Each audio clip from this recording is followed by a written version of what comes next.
my first immersion in a world I did not understand. Hence, perhaps, the book's sense of fresh discovery, its delight in unfamiliar history, and the youthful excesses that occasionally make me blush now. The buildings I loved are still intact. The mosaics of the great Umayyad mosque survive to mesmerize a future generation. The Sultan Saladin sleeps undisturbed in his tomb, and the doomed mausoleum of his warrior son, El-Adil, hit by a mortar shell, did not collapse. The National Museum has cleared its shelves of artifacts for safekeeping, yet they will return. But it is easier to restore a people's buildings than their psyche. The Damascenes that I remember were more open and inquisitive than those I encounter now. 50 years ago, I could not walk down a street without being regaled by invitations to drink coffee. But now it is as if a great lamp has been turned down. Nobody cries out to me.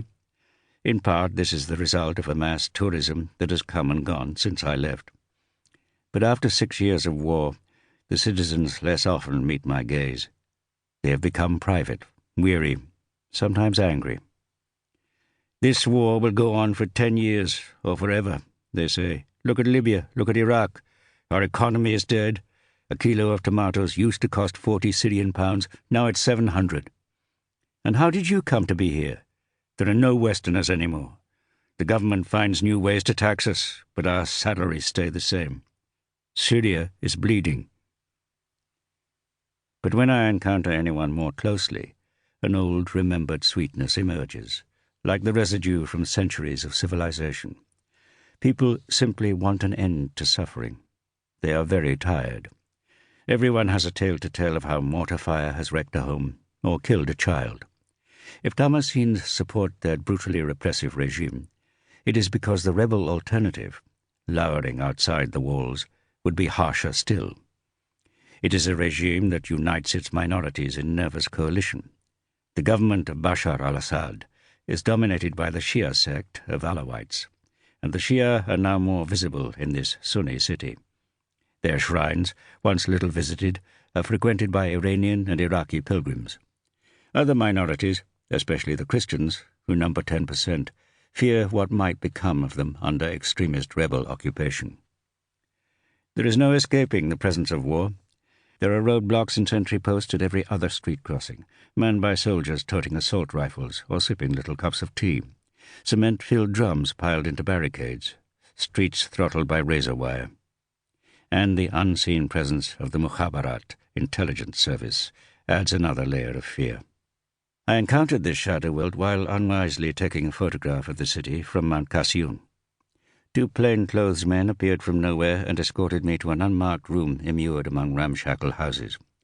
Hours of inept questioning followed, before I was driven to an anonymous station in the modern city and taken to a disused prison cell, now stacked with filing cabinets, until a senior officer, seated darkly in a vast office, began to believe me innocent. But meanwhile I saw a frightened young man brought in and fingerprinted, then led away to nowhere I could tell, and I remembered photographs of torture victims and unexplained dead. Of the people who befriended me long ago, I inquired in vain. I found Razuk's home in the old Christian quarter, but it had been gutted by builders and boarded up. Nobody knew where his family had gone. I glimpsed through a grimy window only a section of the marble-floored courtyard where we used to sit in the evening, now heaped with bags of cement.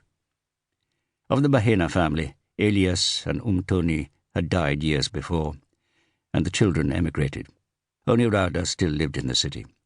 I found her with her Armenian husband in a poor basement flat, a proud mother of 3. The wide-mouthed face of the 10-year-old that I remembered was instantly recognizable, and her teasing eyes. We fell into each other's arms and found ourselves weeping.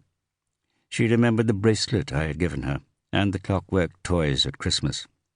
I felt myself becoming young through her memories. I thought how blithely I had rented a room in her family's flat, and how guilelessly they had received me. But Damascus was a happier city then, and I was too optimistic, and perhaps too naive, to feel any foreboding. In truth, I was more fascinated by the culture and history of this ancient and beautiful capital than I was by politics.